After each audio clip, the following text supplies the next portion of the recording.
Ça fait un bout de temps depuis que nous avons commencé la série sur la vie, la lumière et l'amour, le message de 1 Jean. Nous l'avons parcouru sous divers thèmes, peut-être je vais y revenir après. Mais si vous êtes habitué à les faire Bukavu ou si vous êtes régulier dans nos rencontres pareilles, nos cultes, vous avez participé au début de cette série jusqu'à présent et vous avez remarqué avec moi que cette lettre a 2 buts ou 2 caractères. Elle a d'abord un but polémique, si je peux le dire ainsi, mais aussi un but pastoral. Le but polémique et pastoral veut répondre à une préoccupation liée au temps que traverse l'Église. En ce sens que, après la propension de l'Évangile, après la croissance de l'Évangile, il est venu un moment où de nouvelles connaissances ont commencé à pénétrer dans les milieux de l'enseignement ou de la doctrine.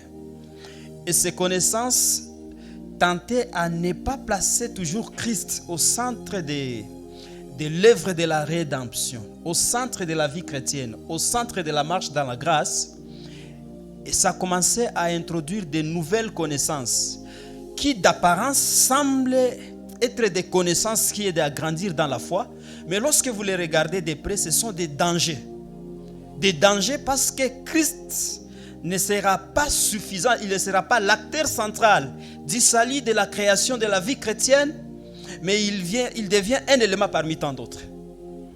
Je recontextualise pour que nous ayons une même compréhension et pourquoi nous allons étudier le thème aujourd'hui et ça, son importance.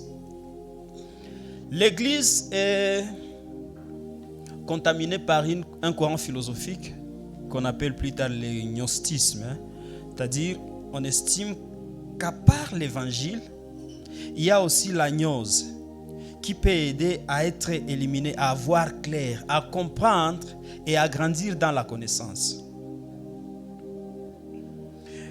C'est à ce titre-là maintenant que le pasteur, l'apôtre Jean, il répond à titre de polémique pour vous dire non, la gnose n'est pas la lumière.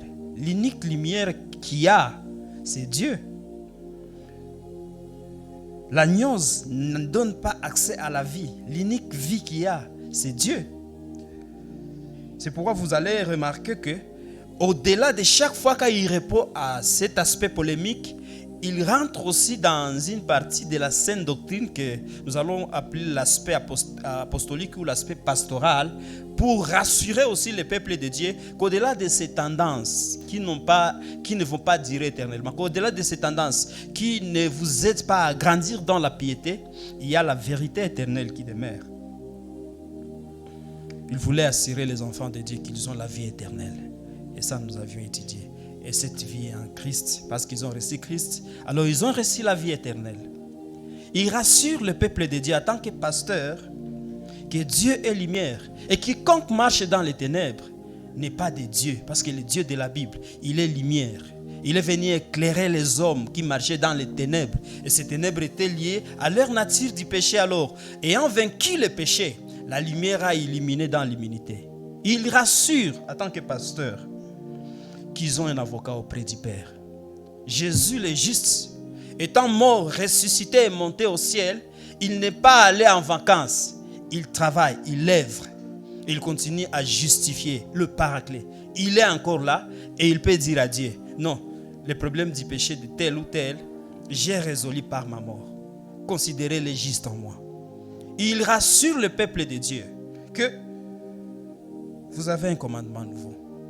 Parce que Dieu vous a aimé. Aimez-vous aussi. Méfiez-vous de cela. Ils vous disent avoir la connaissance, mais ils n'aiment pas leur prochain. Mais vous avez le modèle de l'amour. Quelqu'un qui était né de Dieu, Dieu, le grand Dieu des cieux. Par amour, il est venu ici mourir pour ses ennemis. Et vous, il vous a laissé un commandement. Aimez vos ennemis. Aimez vos frères en Christ.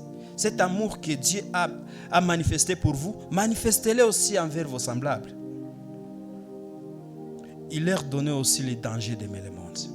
Et ça, il les formule sous forme d'un commandement. Il leur dit, n'aimez point le monde.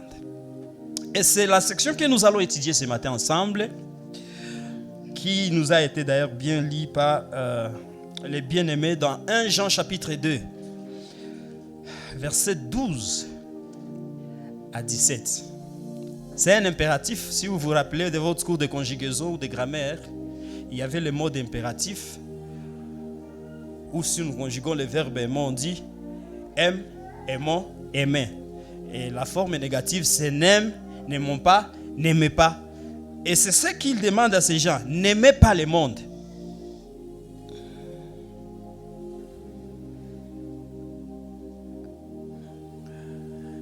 Il nous arrive souvent de lire la Bible.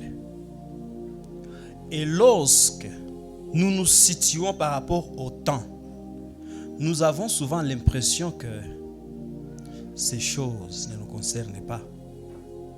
Parce que s'il y a plus de 2000 ans, ou plus de 1990, combien d'années que ces choses ont été écrites, et on a tendance, l'impression, à se poser la question, mais si on s'adressait à cette église-là, quoi est-ce que moi ça me concerne? Ça peut être une question légitime.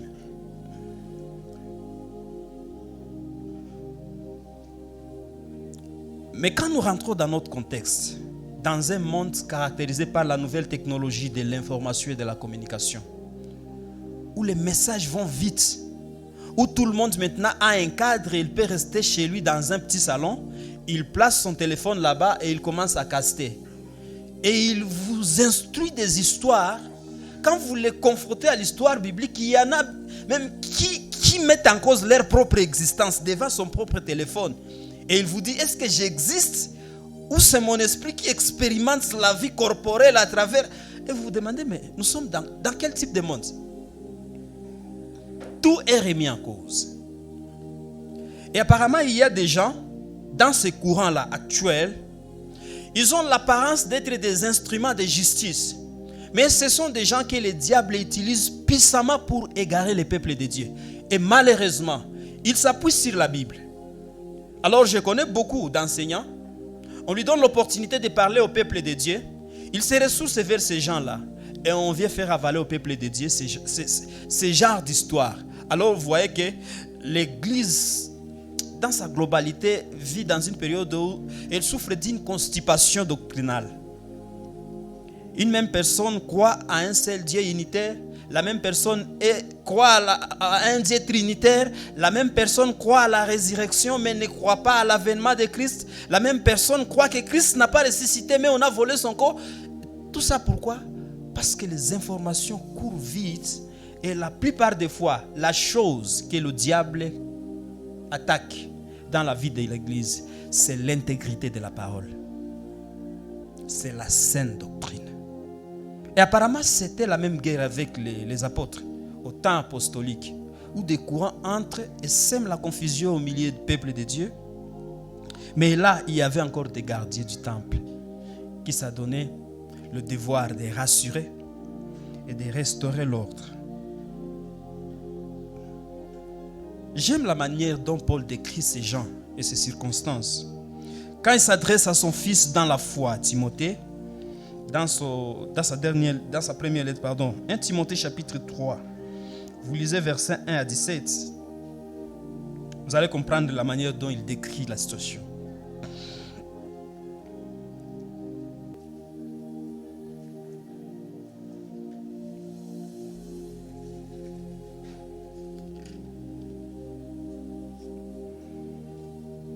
Non, c'est 2 Timothée, Touchez seulement 3 pages derrière. 2 Timothée 3, 1 à 17.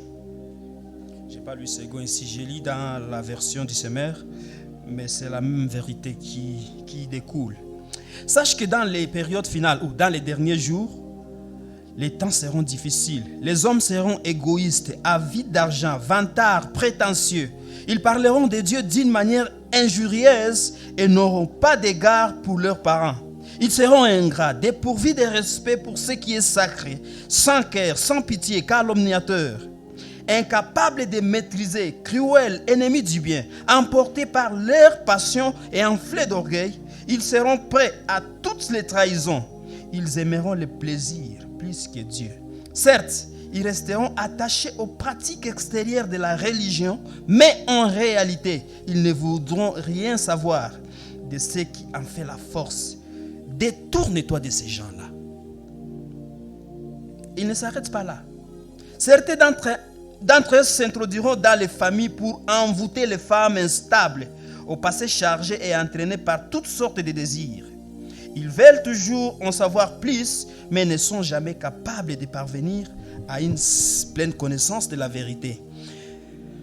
Mais toi, verset 10, je saute un peu. Mais toi, tu as pu m'observer dans mon enseignement, ma conduite, mes projets, ma foi, ma patience, mon amour, mon endurance.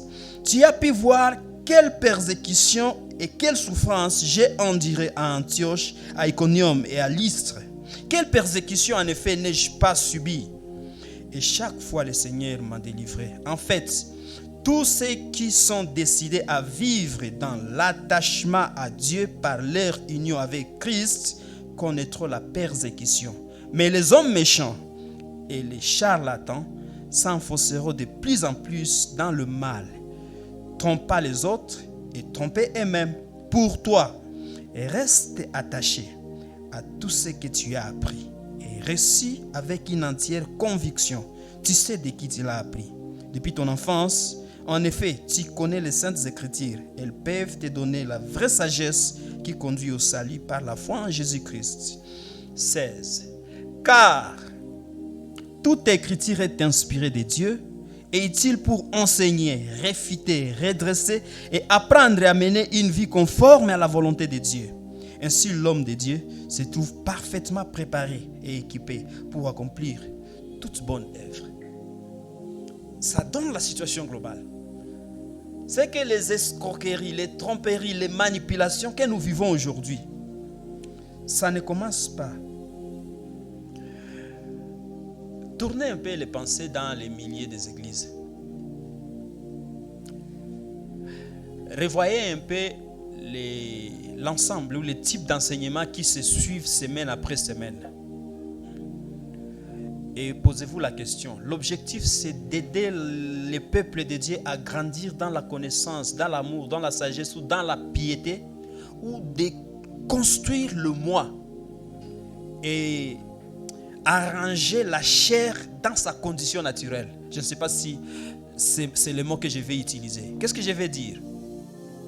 Les églises qui font des plans sont souvent celles-là dans...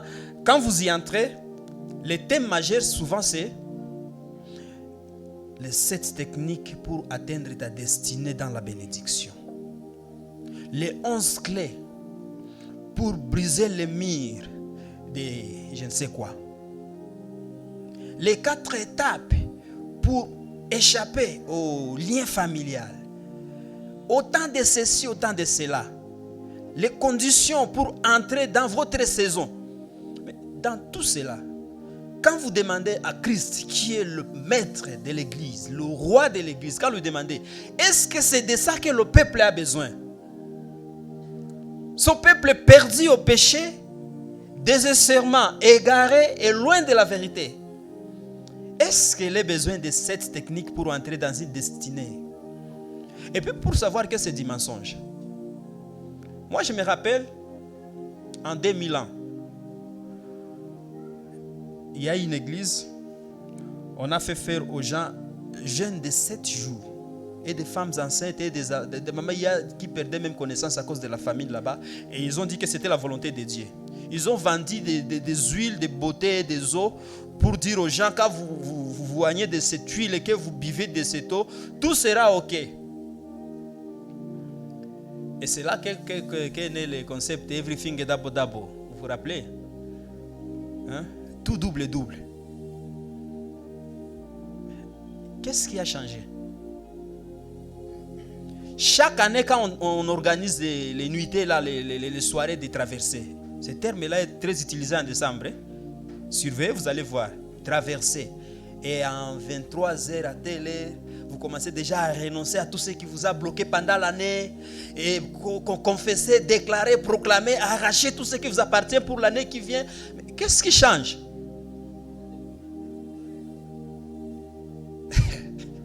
La seule chose qui change, c'est le pasteur, celle qui grossit.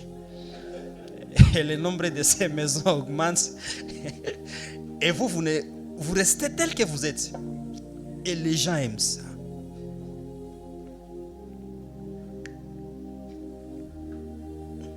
Et la question à se poser est de savoir, est-ce que le Dieu de la Bible a changé? Est-ce que la vérité éternelle qui découle de la puissance de la parole de Dieu a changé? Est-ce que la puissance du Saint-Esprit a transformé des vies déjà et préservé l'intégrité de la parole de Dieu? Elle a changé? Non, elle n'a pas changé. La vérité reste éternelle. Mais les hommes aiment se faire égarer par les esprits égarés.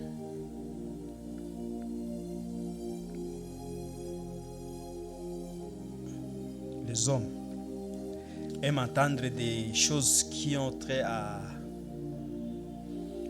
la célébrité, à l'élévation matérielle.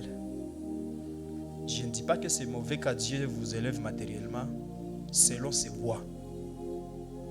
Mais lorsque c'est le matériel qui devient l'objet de votre amour, de votre concentration, de votre quête, il y a lieu de se demander si ce n'est pas un amour partagé déjà.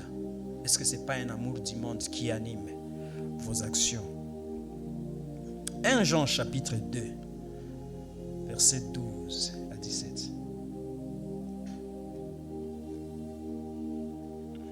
Je vous écris ceci, enfants. Vos péchés sont pardonnés à cause de ce que Jésus-Christ a fait sur la croix. Je suis dans la version du Semeur. Je vous écris ceci, Père. Vous connaissez celui qui est dès le commencement. Je vous écris ceci, jeunes gens. Vous avez vaincu le diable. Je vous le confirme. Enfants, vous connaissez le Père. Je vous le confirme, Père. Vous connaissez qui est le commencement, ou celui qui est dès le commencement. Je vous le confirme, jeunes gens. Vous êtes forts. La parole de Dieu demeure en vous et vous avez vaincu le diable. N'aimez pas le monde, ni rien de ce qui fait partie de ce monde. Si quelqu'un aime le monde, l'amour pour le Père n'est pas en lui. En effet, tout ce qui fait partie du monde, les mauvais désirs qui maintiennent l'homme charnel, la soif de posséder ce qui attire le regard et l'orgueil qu'inspire les biens matériels, tout cela ne vient pas du Père, mais du monde. Or, le monde passe avec ses attraits, ses convoitises, mais celui qui accomplit la volonté de Dieu demeure éternellement. Quand vous avez un air exercé sur l'étude, vous voyez qu'il y a deux parties ici. Et la première partie, c'est une lettre du pasteur. Et la seconde partie, c'est un ordre, un commandement que le pasteur donne. Et nous allons étudier ça dans ces deux parties comme ça. Et puis nous allons essayer de tout mettre ensemble en termes d'application pour voir ce que ça dit à nos vies, pour nous d'aujourd'hui. La lettre du pasteur, versets 12 à 14. Il y a 4 destinataires ici, mais en somme c'est 3. D'abord, il s'adresse aux enfants. Verset 12. Je vous écris, enfants, vos péchés vous sont pardonnés à cause de ce que Jésus a fait. D'autres versions disent, je vous écris, vos péchés vous sont pardonnés à cause de son nom.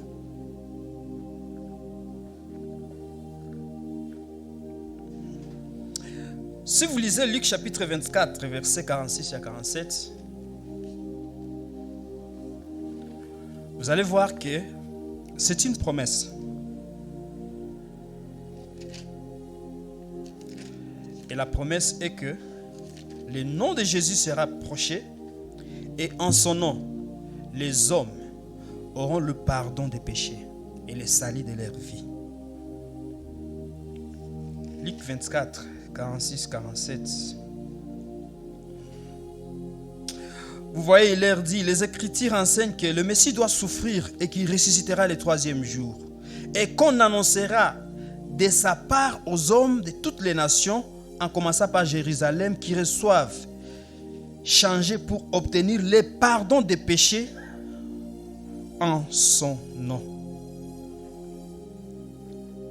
En fait, La première catégorie des destinataires ici peut englober tous ceux-là qui ont accepté Jésus, tous ceux-là qui ont placé leur confiance dans le nom de Jésus et qui ont reçu le pouvoir de devenir enfants de Dieu. Alors, le terme enfant ici ne fait pas tellement allusion à l'âge physique, mais au statut d'enfant que nous avons en acceptant Jésus. Et il leur rappelle une chose. Souvenez-vous, polémique pastorale. Sur le plan pastoral, il leur rappelle une chose. Vos péchés sont pardonnés. Et si vous rentrez dans les enseignements des 2 dimanches passés, pourquoi c'est pardonné? Nous avons cette assurance. L'assurance nous vient de quoi? Je vais savoir si mes péchés sont pardonnés. Je regarde la croix. Est-ce que ça suffit pour que je sache que mes péchés sont pardonnés? Je crois et je confesse que Christ est mort et il est ressuscité. Il est assis à la droite de la majesté divine et il est mon avocat auprès du Père.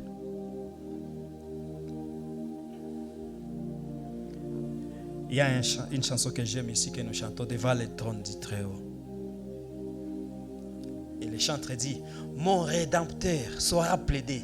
Cet avocat s'appelle amour et il intercède pour moi toujours. Ce genre d'affirmation, cette assurance, il n'y a que le Dieu du ciel qui peut l'accorder à l'humanité perdue. Et on rappelle encore, vos péchés sont pardonnés. Pourquoi c'est important? Parce que la seule chose qui sépare l'homme d'avec Dieu, c'est sa rébellion, c'est son péché. Et si on te rappelle que tu n'as rien fait et que Dieu a pris l'initiative de lui-même de te sauver, faire de toi son enfant, tu as reçu d'abord la grâce de l'adoption. Quelqu'un peut t'adopter mais n'a pas pardonné tes péchés. Je connais des gens, vous l'offensez aujourd'hui, ils te déroulent toutes les fautes que tu as commises depuis ton enfance ou depuis que vous vous êtes connus. On a un ami, ils sont en instance de divorce.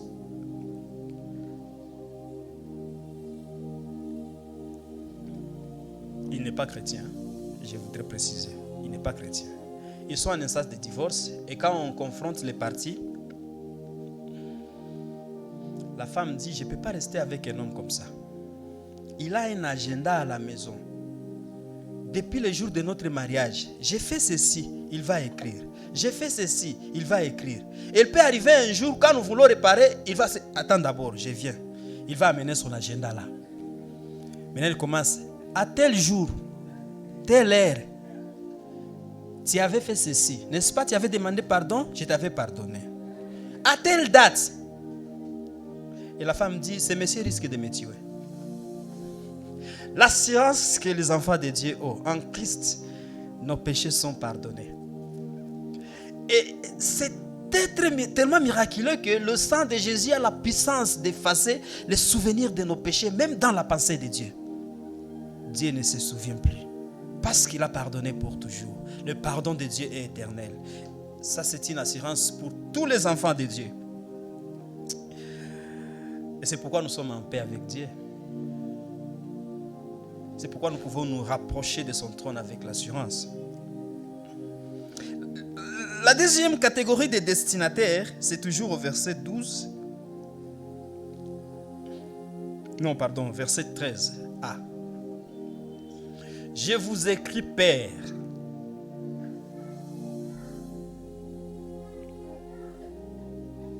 Je vous écris, Père, parce que vous connaissez celui qui est dès le commencement.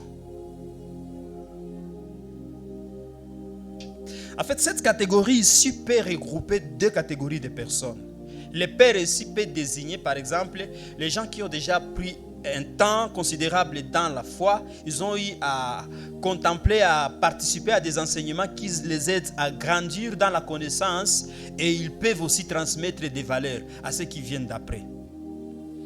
Mais il n'est pas toujours facile, parce que nous connaissons des églises, par exemple, où aux Hébreux, l'apôtre ou l'auteur est en train de dire à l'église que vous avez tellement duré dans ces histoires où vous êtes arrivés au temps où vous devez être aussi des hommes matures pour qu'on vous enseigne des choses matures. Mais vous vous comportez toujours comme des enfants qui ont besoin encore de boire de la bouillie et d'être enseignés des rudimentaires de la foi. Les rudiments, de la foi. Ici, il y a des gens qui ont une grâce particulière. Il accepte Jésus aujourd'hui. Il se laisse utiliser par le Saint-Esprit. Il apprend. Il se laisse modeler, changer, transformer. Et un peu de temps après, quand vous l'écoutez des choses qu'il dit, vous avez l'impression qu'il a personnellement assisté au conseil de Dieu. Il a tellement grandi. Il produit des fruits dans le royaume au point qu'il a aussi aidé des autres à connaître Christ. Il peut aussi être considéré comme un père pour quelqu'un dans la foi. Et à ces gens-là, l'apôtre leur dit que vous avez connu Christ. Ici, il fait allusion à un processus de maturation qui peut faire à ce que quelqu'un fasse preuve d'une connaissance que l'Église peut mettre à contribution. Vous avez connu celui qui est dès le commencement, c'est-à-dire Christ. Et ici, ce n'est pas seulement une connaissance où nous disons, par exemple, je connais le président de la République, mais parmi nous, qui l'a déjà serré la main? Peut-être ils ne sont pas à trois, mais on les connaît, n'est-ce pas? Mais il y a quelqu'un d'autre qui le connaît, il le connaît comme son père. Quelqu'un d'autre le connaît comme son mari. Quelqu'un d'autre le connaît comme son chef de service, comme un ami d'enfance, comme un collègue d'enfance. C'est que le degré de connaissance, ici, ça se dépasse. Mais de quelle connaissance ici l'apôtre parle? Voyons un peu ce que nous révèle Paul dans Philippiens chapitre 3, versets 7 à 11.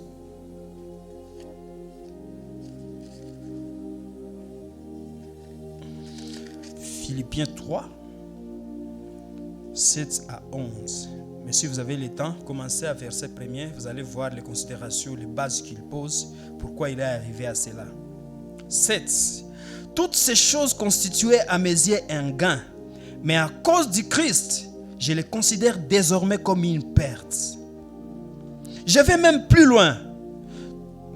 Tout ce en quoi je pourrais me confier, je le considère comme une perte à cause de ce bien suprême, la connaissance de Jésus-Christ, mon Seigneur. À cause de lui, j'ai accepté de perdre tout cela. Oui, je le considère bon à être mis au rebut afin de gagner Christ. Mon désir est d'être trouvé en lui, non pas avec une justice que j'aurais moi-même acquise en obéissant à la loi, mais avec la justice qui vient de la foi en Christ et que Dieu accorde à ceux qui croient en Christ. 10. C'est ainsi que je pourrais connaître le Christ, c'est-à-dire expérimenter la puissance de sa résurrection et avoir part à ses souffrances en devenant semblable à lui jusqu'à sa mort, afin de parvenir, quoi qu'il arrive, à la résurrection d'entre les morts.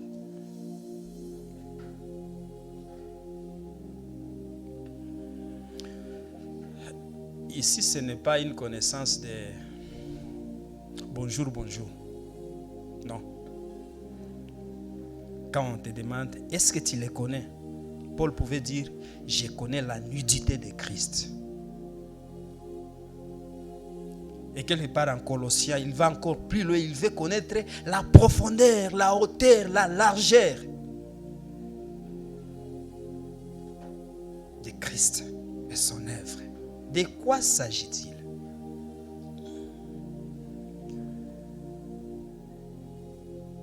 Dans la marche de la croissance, nous acceptons Jésus comme Seigneur et Sauveur, c'est bon. Mais Dieu ne veut pas qu'on se limite là. Aussi longtemps qu'on n'a pas découvert qui est Christ, on n'appréciera pas à juste valeur ce qu'il a fait pour nous.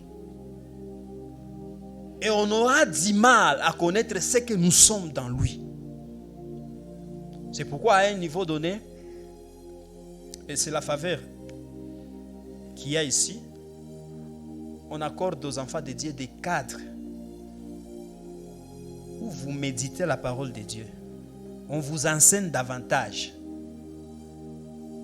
On vous donne l'opportunité aussi d'expérimenter cela à travers la pratique de l'évangélisation. Vous voyez que chaque fois que vous vous butez à un défi ou à des questions que vous ne savez pas répondre dans un débit, vous avez toujours tendance à vouloir chercher davantage pour être à la hauteur des responsabilités qu'on vous échoue. Et ça aussi, la maturation. C'est pourquoi le service, c'est une meilleure façon de grandir. Tu veux grandir dans Christ? Développe une relation d'intimité. Cherche à les connaître davantage. Mais où? Pas sur les réseaux sociaux. Bon, je ne dis pas que le problème, ce n'est pas les réseaux sociaux, mais de quelle nature de doctrine vous avalez sur les réseaux sociaux? C'est ça un peu. Mais au moins, avec la technologie, vous avez la Bible, vous avez des livres, vous avez des commentaires, vous avez des études, vous avez même des programmes, vous pouvez souscrire même sur des programmes d'études bibliques, on vous envoie des versets tous les jours, les pains du jour, je ne sais pas, grandir tous les jours, disciples tous les jours. Il y a beaucoup de programmes où même paraissez. Et Dieu a aidé à la science de favoriser les choses tellement que si vous êtes paresseux comme moi, vous téléchargez même des livres audio, vous êtes en train de ronfler, mais ça entre quand même. C'est l'unique façon de grandir. Il dit, vous, Père, vous avez connu le Fils. Connaître ce qu'il est, qui est Christ. C'est Dieu né de Dieu, engendré, non pas créé. Et qui est venu visiter sa création, pécheresse et rebelle, et qui a donné sa vie pour cette création. Mourir et donner le salut gratuitement. Résoudre les problèmes de péché, monter encore au ciel, et qui viendra encore un jour. Prendre les siens, juger ceux qui n'ont pas accepté ce salut gratuit. C'est facile de réciter. Mais vivre et demeurer dans la parole, c'est beaucoup mieux. Troisième et dernier destinataire, ce sont les jeunes gens. Non, avant-dernière. J'aime ce qu'il dit. Je ne vais pas trop lire. Mais il leur dit au verset 14, vous êtes forts. La parole de Dieu demeure en vous. Vous avez vaincu les malins. En d'autres termes, qu'est-ce qu'il est en train de dire? Parce que vous avez demeuré dans la parole, ou parce que vous demeurez dans la parole, alors cette parole devient votre source de force, là où vous puisez votre victoire face au diable. Il y a la seule chose que le diable a peur. Le diable, il crée une seule chose. Ce n'est pas les gènes. Ce n'est pas les parler en langue. Le diable n'a pas peur de ça. Réciter des versets, c'est une chose. Une seule chose qu'il a peur. Souvenez-vous de Jésus. Il est trouvé dans le désert après 40 ans de jeûne. Vous imaginez quelle onction? 40 jours, pardon. L'onction n'a pas ta gagné. Mais le diable vient quand même. Il dit, si tu es enfant de Dieu.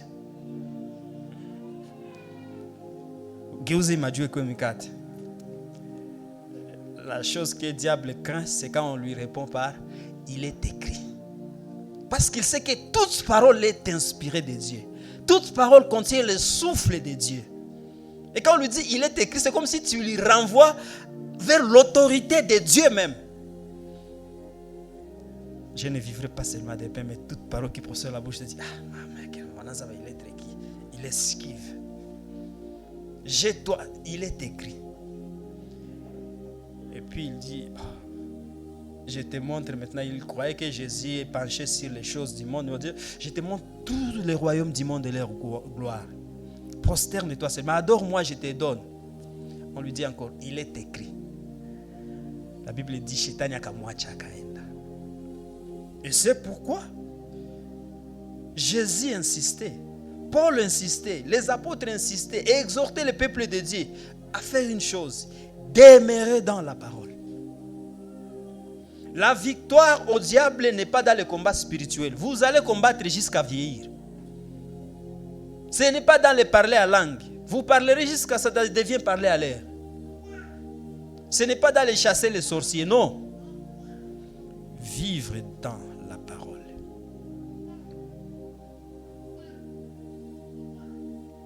C'est pourquoi Jean, chapitre 15, verset 7, je ne lis pas. Et c'est l'un des versets les plus tordus d'ailleurs. La Bible dit, il leur a dit, si vous demeurez dans mes paroles et que mes paroles demeurent en vous, demandez toutes choses et cela vous sera accordé. Mais vous savez comment les protestants ont tordu ce verset? Il vous trouve et il vous dit seulement, demandez toutes choses et cela vous sera accordé. La Bible ne dit pas ça, pardon. Parce qu'au moins pour lire la Bible, le minimum aussi, c'est de respecter le principe de grammaire, non? Une phrase commence par le majuscule et se termine par un point.